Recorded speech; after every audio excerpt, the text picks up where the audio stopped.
시편 3편 1절에서부터 8절까지의 말씀을 우리 한 절씩 교독하시겠습니다. 시편 3편 1절에서부터 8절까지의 말씀입니다. 1절부터 8절까지 교독하시겠습니다. 여호와여, 나의 대적이 어찌 그리 많은지요. 일어나 나를 치는 자가 많으니이다.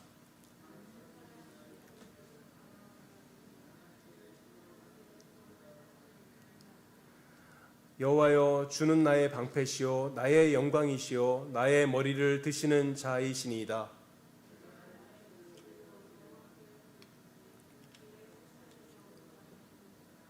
내가 누구 자고 깨었으니 여호와께서 나를 붙드심이로다.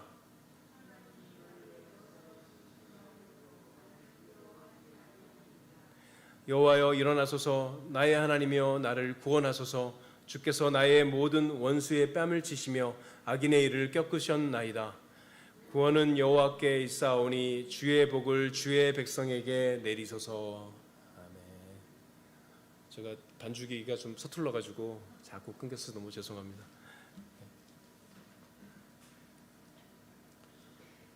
오늘 읽은 시편 3편은 다윗이 압살롬을 피해 도망 다닐 때 지은 시입니다.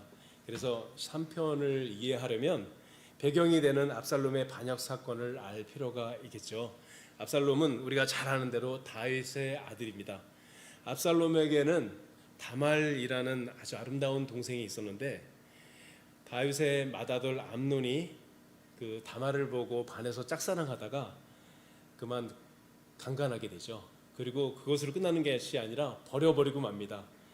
이 일로 압살롬은 암논을 살해하고 외가인 아람 땅 그술로 도망을 가게 되죠. 압살롬이 도망하여 3년이라는 시간이 지난 동안 다윗은 압살롬을 생각하면서 굉장히 마음 아파합니다. 사무엘하 13장 39절에서 이렇게 말씀합니다. 다윗 왕의 마음이 압살롬을 향하여 간절하니 암논은 이미 죽었으므로 위로를 받았습니다. 죽은 아들 암논은 이미 죽었으니 어쩔 수가 없는 것이고 여동생 때문에 그렇게 형제를 죽이는 끔찍한 일까지 저지르고 도망가 있는 압살롬이 다윗에게는 너무 마음이 아팠던 거예요. 그래서 너무 마음 아파하니까 이 모습을 보고 충신인 요압이 압살롬을 다시 이스라엘로 불러오게 되죠. 다윗에게로 다시 돌아온 압살롬은 아버지를 잘 섬기는 것 같이 하면서 뒤에서는 반란을 도모하게 됩니다. 자기를 도와줄 사병을 모으고 그리고 백성들의 마음을 자기에게로 모으죠. 그래서 반란을 위해서 차곡차곡 준비하다가 때가 되니까 헤브론에서 반란을 일으키게 됩니다. 오랫동안 치밀하게 준비한 압살롬의 반란에 다윗은 속수무책으로 당하고 말게 되죠. 얼마나 처량했는지 도망가는 상태가 어떠했는지 사무엘하 15장 30절에서 이렇게 기록하고 있습니다. 다윗이 감난산 길로 올라갈 때에 그의 머리가 그를 가리고 맨발로 울며 가고 그와 함께 가는 모든 백성들도 각각 자기의 머리를 가리고 울며 가니라. 이스라엘의 전쟁 영웅이고 위대한 왕인 다윗이 맨발로 울면서 도망가는 처량한 신세가 되었습니다. 그리고 압살롬은 여기에서 한 발짝 더 나가서 더 큰 죄를 짓죠. 다윗이 후궁들을 남겨놓고 갔는데 이 후궁들을 모아놓고 백성들이 지켜보는 앞에서 강간하게 됩니다. 왜 그렇게 했을까요? 이제 반역은 돌이킬 수가 없는 것이다. 종지부를 찍은 것이죠. 아무도 다시 다윗에게로 돌아가지 못하도록 확실하게 반역이다 하고 딱 못을 박은 것입니다. 근데 이상한 일은 다윗이 압살롬을 미워하지 않아요. 간신히 빠져나가서 전쟁을 준비하고 압살롬과 전쟁을 하는데 다윗이 압살롬을 미워하지 않는 이상한 일이 일어나죠. 사무엘하 18장 5절에서 이렇게 말합니다. 왕이 요압과 아비사와 이때에게 명령하여 이르되 나를 위하여 젊은 압살롬을 너그러이 대우하라 하니 왕이 압살롬을 위하여 모든 지휘관에게 명령할 때 백성들이 다 들으니라. 전쟁은 이기는데 압살롬은 죽이지 마라, 이렇게 말한 것이죠. 다윗은 이미 압살롬을 용서한 마음을 가지고 있었습니다. 그래서 전쟁의 전령들이 다윗에게 보고하러 올 때마다 제일 먼저 묻은 것이 뭐죠? 전쟁에 이겼느냐? 장군들은 누가 죽었느냐? 물은 것이 아니라 압살롬은 괜찮으냐? 내 아들은 살아있느냐? 그렇게 물었죠. 반란군 수계의 안부만 묻고 있었던 것입니다. 그런데 압살롬이 그만 죽게 되죠. 이제 전장에서 지고 압살롬은 죽게 됩니다. 그랬더니 그 소식을 들은 다윗이 통곡합니다. 어떻게 해요? 내 아들 압살롬아, 내 아들 압살롬아, 내가 너 대신 죽었어야 하는데 내 아들아, 내 아들아 하면서 통곡하게 되죠. 다윗이 얼마나 슬퍼했는지 성경에는 얼굴을 가리고 심히 울었다 이렇게 되어 있습니다. 그렇죠? 사무엘하 19장에서는 그날의 승리가 모든 백성들의 슬픔이 되었다 이렇게 말할 정도로 다윗은 큰 슬픔에 빠져 있었습니다. 그런데 다윗이 이렇게 많이 슬퍼하는 데는 이유가 있죠. 이 모든 일은 다윗이 저지른 죄악 때문이라는 것을 다윗은 너무나 잘 알고 있었기 때문입니다. 자신의 죄 때문에 수많은 백성들이 죽어야 했고 자신의 사랑하는 아들도 그 모양이 되고 만 것이죠. 사무엘하 13장 바로 앞에 보면 사무엘하 11장에는 그 유명한 밧세바 사건이 있습니다. 어느 날 다윗 왕이 옥상에서 산책을 하다가 아주 아름다운 여인이 목욕하는 것을 보게 되죠. 밧세바입니다. 한눈에 반했어요. 그런데 이 밧세바는 자기의 충신 우리아의 아내였던 것이죠. 이 여인을 불러다가 그만 동침까지 하고 맙니다. 다윗은 이 일을 숨기려고 그죠? 아이를 갖게 되니까 이것을 숨기려고 우리아를 불러들이죠. 그래서 밧세바와 동침하게 하려고 하는데 우리아는 충신입니다. 전쟁에 나가 있는 다른 군사들을 생각해서 자기가 그럴 수 없다고 거절하죠. 그랬더니 다윗이 아예 우리아를 죽여버리게 되죠. 끔찍한 일을 저질러 놓고 다윗은 자기가 죄를 지었다고도 생각하지 않는 처지에 있었습니다. 사람을 죽여놓고도 그것이 죄인지 생각하지 못하고 있을 때 하나님께서 나단 선지자를 보내죠. 나단 선지자가 말합니다. 양이 심히 많은 부자가 있고 가난하여 암양 새끼 한 마리가 전 재산인 사람이 있는데 부자가 자기 집에 손님이 오니까 암양 새끼를 빼앗아 죽여서 손님과 나눠 먹었습니다. 다윗이 이 말을 듣고 화를 내죠. 아니 감히 어떤 놈이 이런 나쁜 놈이 있나? 내가 그를 죽이리라. 나단 선지자가 말합니다. 왕이여, 당신이 바로 그 사람입니다. 그렇죠? 사무엘하 12장 9절에서부터 11절까지의 말씀을 제가 읽을게요. 그런데 어찌하여 내가 여호와의 말씀을 업신여기고 나보기에 악을 행하였느냐? 내가 칼로 햇사람 우리아를 치되 암몬 자손의 칼로 죽이고 그의 아내를 빼앗아 내 아내로 삼았도다. 이제 내가 나를 업신여기고 햇사람 우리아의 아내를 빼앗아 내 아내로 삼았은즉 칼이 내 집에서 영원토록 떠나지 아니하리라 하셨고 여호와께서 또 이같이 이르시기를 보라 내가 너와 내 집에 재앙을 일으키고 내가 내 눈앞에서 내 아내를 빼앗아 내 이웃들에게 주리니 그 사람들이 내 아내들과 더불어 백주에 동침하리라. 이 말씀이 그대로 이루어졌죠. 압살롬이 반역을 일으키고 형제를 죽이고 그리고 다윗도 죽이려고 달려들었죠. 그리고 이 말씀 그대로 다윗의 후궁들을 강간하는 일이 일어났습니다. 그렇죠? 다윗은 너무나 잘 알고 있었죠. 압살롬이 겉으로 죄를 지은 것이지만 사실은 이 모든 문제는 자기가 밧세바를 해하고 밧세바의 아내 우리아를 살인했기 때문이죠. 이에 대한 형벌로, 이에 대한 징벌로 자기가 이 일을 당하고 있는 것입니다. 다윗은 자신의 죄가 얼마나 끔찍했고 죄에 대한 하나님의 형벌이 얼마나 무서웠는지 생각하면서 그리고 그 와중에 도망다니면서도 그런 하나님이 자기를 징계하시는 하나님, 자기를 무섭게 징계하시는 하나님이 여전히 자기를 사랑한다는 사실, 자기에게 자비를 베푼다는 사실을 기억하면서 이 시편 3편의 시를 지은 것입니다. 그래서 우리는 이 시편 3편에서 우리는 몇 가지 다음과 같은 영적인 교훈을 얻을 수 있습니다. 다윗은 밧세바 사건으로 진노하시는 하나님의 징계를 받는 가운데 있습니다. 그러면서 1절과 2절에서 이렇게 말씀합니다. 여호와여 나의 대적이 어찌 그리 많은지요 일어나 나를 치는 자가 많으니이다.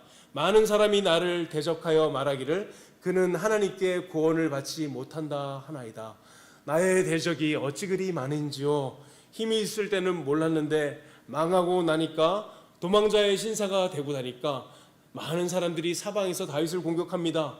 전에는 친구인 줄 알았던 사람들이 자기의 이익에 붙어서 이제는 다윗을 원수로 알고 공격하는 사람들이 되었죠. 그리고 선봉에는 자기가 사랑하는 아들이 자기를 죽이겠다고 달려드는 그런 처지에 빠지게 되었습니다. 내 아들이 나를 죽이려고 하다니 다윗이 얼마나 마음이 괴롭고 힘들었을까요? 게다가 평소에 다윗을 싫어하던 사람들이 다윗을 비난합니다. 다윗은 이제 망했다. 하나님께서 그를 구원하지 못할 것이니 그는 죽고 말 것이다. 이스라엘의 초대왕 사울의 친척이었던 시므이는 돌을 던지면서 다윗을 조롱합니다. 내가 사울의 가족을 죽게 하였으니 이제 그 피가 내 머리로 돌아갈 것이다. 이 가운데 다윗이 3절에서 자신의 신앙을 고백합니다. 3절 말씀을 읽을게요. 여호와여, 주는 나의 방패시요 나의 영광이시요 나의 머리를 드시는 자이시니이다. 다윗의 위대함이 바로 여기에 있습니다. 다윗은 하나님께서 자기에게 진노를 쏟아부어서 아들에게 목숨을 잃을까봐 맨발로 도망다니는 그런 처량한 신세에 있는데도 다른 곳에 도움을 구하지 아니하고 하나님께 도움을 구하고 있는 것이죠. 다른 곳에 구원을 바라지 아니하고 하나님께서 나에게 무서운 징계로 쏟아부으실 때도 하나님만이 저를 도우실 수 있습니다 하고 하나님께 매달리는 것입니다. 정말 위대한 신앙입니다. 하나님만이 나의 구원입니다. 하나님만이 나를 도우실 수 있습니다. 저를 불쌍히 여겨주시옵소서 하고 매달리는 것입니다. 이것이 진짜 참된 성도, 한 걸음 더 나가서 성장한 신앙을 가진 성도만이 할 수 있는 고백입니다. 고난과 고통이 다가오면 뒤로 물러가는 사람이 있고 하나님께 더 매달리는 사람이 있습니다. 그런데 처음에 고난이 다가오면 누구든지 다 하나님 앞에 와서 기도하고 매달립니다. 그리고 하나님께 감사하는 신용을 합니다. 그런데 고난이 겹겹이 쌓이고 끝나지 않는 고난이 계속 다가오고 더 큰 어려움이 다가오면 대부분의 사람들은 어떡하죠? 하나님을 원망합니다. 하나님께 원망하죠. 그리고 날마다 불평합니다. 하나님, 저한테 정말 이러실 거예요? 어떻게 저한테 이러실 수 있어요? 어쩌면 지금 또 이러실 수 있어요? 하고 하나님을 원망하는 일을 하게 되죠. 그렇죠?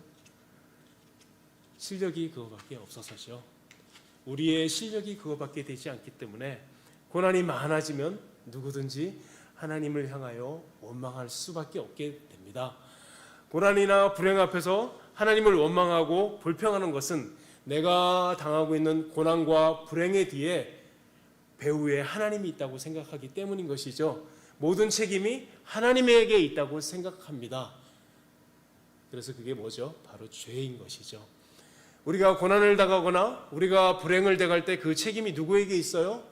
첫 번째는 타락한 세상에 있죠. 타락한 죄악된 구조 안에 있는 세상 때문에 우리는 끊임없이 고난과 불행을 당하기 마련이죠. 두 번째 원인은 누구에게 있어요? 두 번째 원인은 죄를 사랑하는 우리들의 본성 때문입니다. 이 두 가지 때문에 우리들이 고난을 당하는 것이죠. 비록 하나님께서 우리의 죄 때문에 우리를 징계하신다 할지라도 그 징계에 대한, 그 고난에 대한 책임이 하나님께 있는 것이 아니죠. 그것은 모두 다 타락한 우리의 죄악 때문이요, 이 세상이 죄악된 구조 안에 있기 때문에 함께 우리가 당하는 것입니다. 고난 가운데 우리는 어떻게 해야 될까요? 하나님을 향하여 원망하는 소리를 조금만 바꾸면 됩니다. 어떻게 하면 될까요? 모든 원망을 멈추고 모든 불평을 멈추고 우리는 비명을 지르면 됩니다. 하나님 죽겠습니다. 하나님 너무 괴롭습니다. 하나님 너무 힘듭니다. 하나님 제발 저를 도와주시옵소서. 불평을 하고 원망을 하는 것이 아니라 어떻게 해야 된다고요? 하나님 살려주십시오. 저를 불쌍히 여겨주시옵소서. 제가 아픕니다. 제가 힘듭니다. 제가 너무나 괴롭습니다. 하고 고백하는 것이 바로 신앙인 것입니다. 다윗이 바로 이렇게 한 것이에요. 하나님을 향하여 원망하지 아니하고 도망다니고 슬프고 괴로운 가운데 하나님 저를 불쌍히 여겨주세요. 저를 도와주세요 하고 고백한 것입니다. 4절에서 이렇게 말씀합니다. 내가 나의 목소리로 여호와께 부르짖으니 그의 성산에서 응답하시도다. 그렇죠? 나의 목소리로 부르짖으니 그의 성산에서 응답하시도다. 다윗은 성전이 있는 예루살렘을 향하여 늘 기도했습니다. 우리가 잘 아는 찬송가 있죠? 시편 말씀이죠. 눈을 들어 산을 보니 나의 도움이 어디서 올까? 여기서 무슨 산을 얘기할까요? 늘 하나님께 예배드리던 성전이 있는 예루살렘의 산이죠. 그곳에서 하나님의 은혜를 맛봤습니다. 그곳에서 하나님의 임재를 맛보았습니다. 그리고 하나님의 크신 은혜와 도우시는 손길을 늘 맛보았습니다. 그 멀리 있는 산이 있는 방향을 바라보면서 다윗은 하나님께 부르짖은 것입니다. 그리고 응답을 받습니다. 5절에서 이렇게 말씀합니다. 내가 누워 자고 깨었으니 여호와께서 나를 붙드심이로다. 그런데 다윗이 받은 응답이 이해가 가지 않습니다. 다윗이 받은 응답이 우리가 생각하는 거하고 다르죠? 이제 내가 전쟁에서 이기리라, 내가 너를 도와주리라, 너는 승리하리라, 그렇게 음성을 들어서 말씀을 들은 것이 아니죠? 또 천사가 나타나서 다윗에게 말한 것도 아닙니다. 환상 중에 뭐가 나타난 것도 아니고 꿈에 주의 음성을 들은 것도 아닙니다. 다윗이 한 것은 뭐라고요? 그저 잠을 자고 일어났습니다. 평안하게 밤에 잠을 자고 일어난 것이 다윗이 들은 하나님의 응답이었습니다. 압살롬의 반란군이 언제 공격해 올지 모르는 상황 가운데서 다윗이 밤에 잠을 자고 일어났습니다. 지금까지 다윗은 날마다 밤에 잠을 자왔습니다. 누구나 밤이 오면 잠을 자고 아침이 되면 일어나니 밤에 잠을 자는 것이 특별한 것이라고 생각하지 않았습니다. 그러나 전쟁터에서 깨닫습니다. 파수꾼을 세워도 언제 적이 쳐들어올지 모르기 때문에 평안하게 잠을 잘 수 없는 것이 전쟁터이죠. 전쟁터가 아니라도 우리의 마음을 괴롭게 하는 고통스러운 일이 있으면 누구도 평안하게 잠을 잘 수 없습니다. 다윗도 눈물로 기도하면서 하나님의 이름을 부르다가 잠이 들었을 것입니다. 그렇죠? 눈을 떴어요. 그런데 울부짖으며 기도하다가 잠이 들었는데 평안하게 잠을 자고 눈을 뜬 것입니다.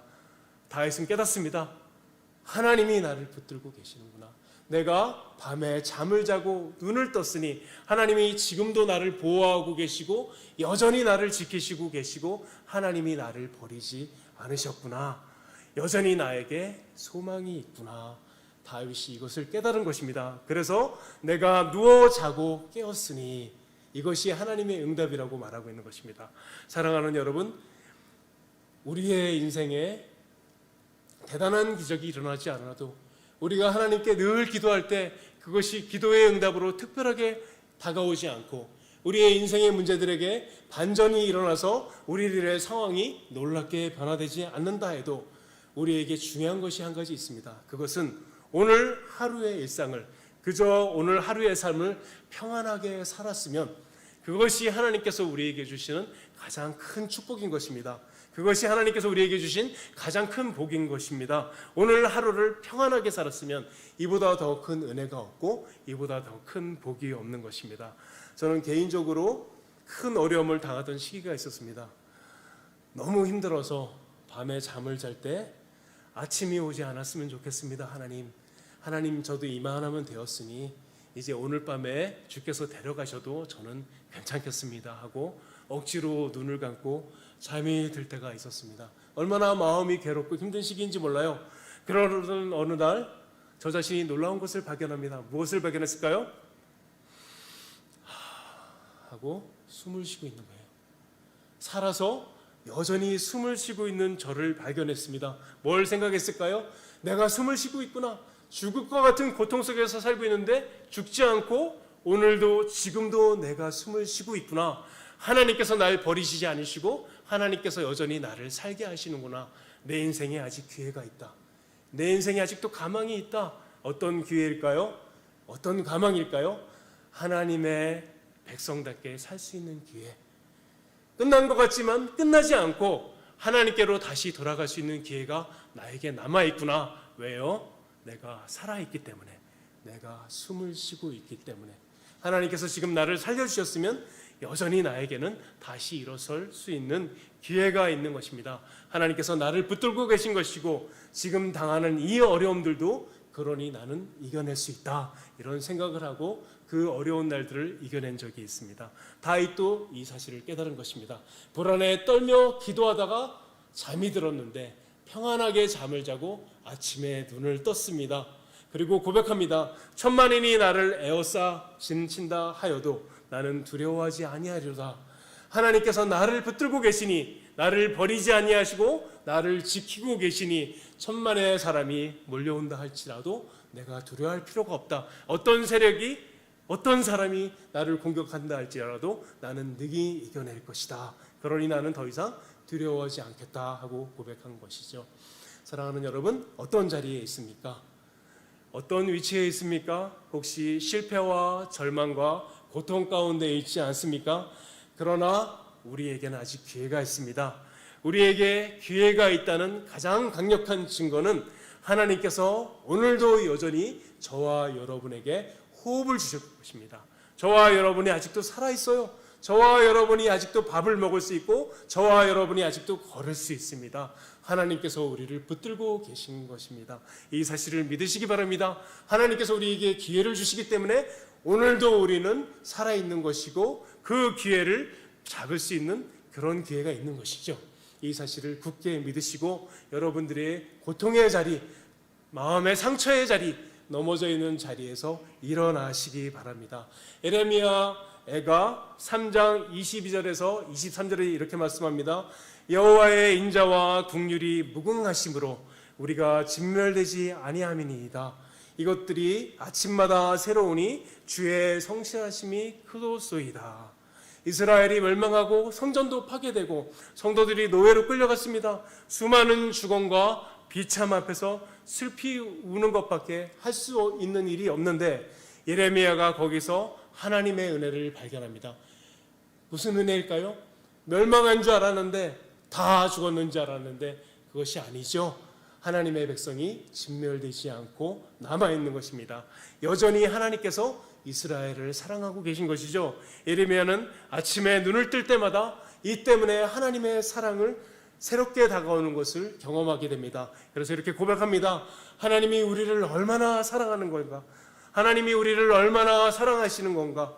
이것이 아침마다 새로우니 우리 하나님은 진실하시도다.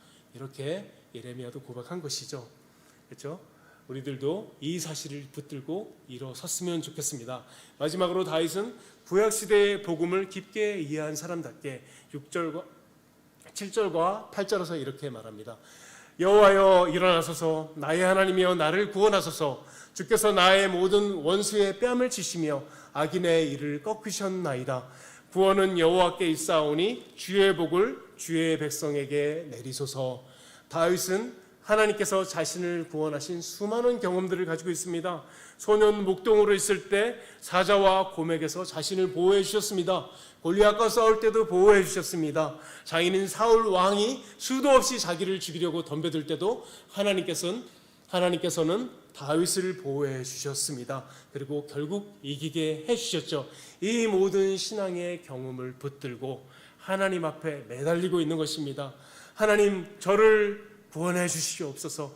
과거에 저를 지켜주시고 저를 구원해 주셨으니 오늘 이 어려움과 슬픔 가운데서도, 이 고난 가운데서도 저를 지켜주시고 이기게 하여 주시옵소서 하고 기도하고 있는 것이죠. 우리들도 이렇게 했으면 좋겠습니다. 성경 다음으로 우리에게 도움을 주는 것은 무엇일까요? 그것은 바로 우리 각자가 경험한 신앙의 체험입니다. 나를 도우셨던 하나님, 환난날에 나를 도우시고 괴로워서 소리 지를 때 저를 지켜주시고 저를 인도하시고 저의 병을 고쳐주시고 저를 오늘까지 살게 해주신 하나님, 제가 이 고난 가운데 하나님께서 저를 도우셨던 그 경험들을 붙들고 하나님께 매달립니다. 하나님, 저를 도와주시옵소서. 저를 불쌍히 여겨주시옵소서. 제가 살기를 원합니다. 이렇게 기도할 때 하나님의 도움은 더 크게 다가올 것이며 그 도우시는 하나님의 손길을 우리는 더 크게 기대할 수 있게 될 것입니다. 이렇게 기도하는 우리들이 되었으면 좋겠습니다. 우리의 모든 신앙의 체험을 들고 하나님 앞에 다윗처럼 나갔으면 좋겠습니다. 우리들의 고난이 무엇이든, 우리들의 아픔이 무엇이든 우리가 이렇게 하나님 앞에 나간다면 하나님께서 저의 모든 원수의 뺨을 치셨다고 우리도 다윗처럼 다시 한번 간증할 수 있게 될 것입니다. 아멘. 네, 기도하겠습니다. 하나님 아버지, 저희와 같은 불충한 사람들이 늘 하나님을 찾고 이렇게 예배드릴 수 있게 하여 주시오니 참으로 감사하옵나이다. 옛사람 다윗이 고난 가운데서도 늘 주님을 의지한 것 같이 저희들도 그런 신앙이 성장이 있기를 원하옵나이다.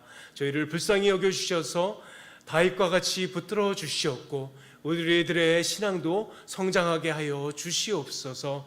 우리들이 어떤 어려움을 만나던 하나님 앞에 원망하지 아니하고 우리들도 하나님 앞에 메어 달리며 하나님의 도움을 받고 돌아가는 복된 종들이 다 되게 하여 주시옵소서. 예수님의 이름으로 기도드립니다. 아멘.